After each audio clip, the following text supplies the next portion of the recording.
দেশে সরকারি দলের নেতার কোষাগারে রিলিফের বস্তাগুলো পাওয়া যায়, সে দেশের জনগণকে আমরা স্বাধীন বলতে পারি না।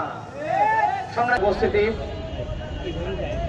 অপার সম্ভাবনাময় বাংলাদেশ, প্রিয় মাতৃভূমি বাংলাদেশের জনগণ এখন পর্যন্ত কখনোই প্রকৃত স্বাধীনতার স্বাদ আস্বাদন করতে পারেনি।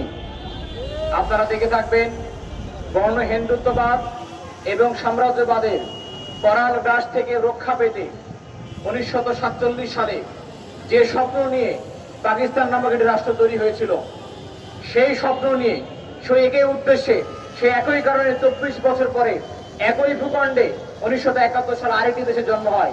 সেই দেশটির নাম হচ্ছে স্বাধীন সার্বভৌম রাষ্ট্র বাংলাদেশ।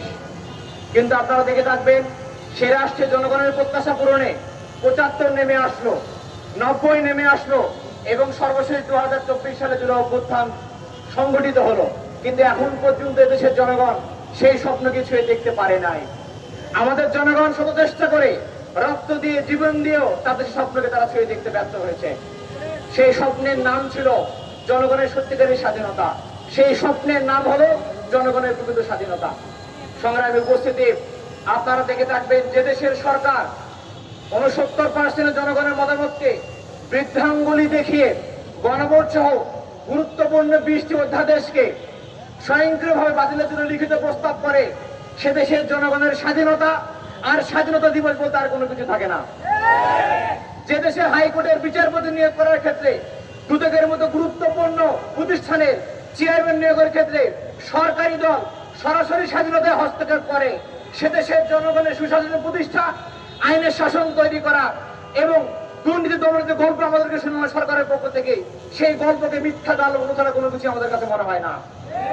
সংগ্রামী উপস্থিতি, আপনারা দেখবেন, যে দেশের বিশ্ববিদ্যালয়গুলোতে ভিসি নিয়োগ করা হয় দলীয় পদবীর ভিত্তিতে, যে দেশে নির্বাচনে, স্থানীয় নির্বাচনের পরিবর্তে সিটি কর্পোরেশনগুলোতে এবং জেলা পর্যায়ে প্রশাসক নিয়োগ প্রদান করা হয় থাকে।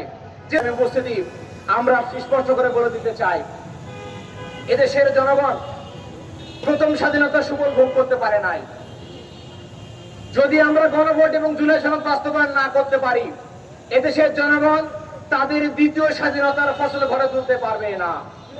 কাজে জুলাই সনদ বাস্তবায়ন করে এদেশের জনগণের স্বাধীনতা ফিরিয়ে দিতে তরুণ ছাত্র সমাজকে আবারও রাজপথে জীবন দেওয়ার জন্য প্রস্তুতি নিতে হবে।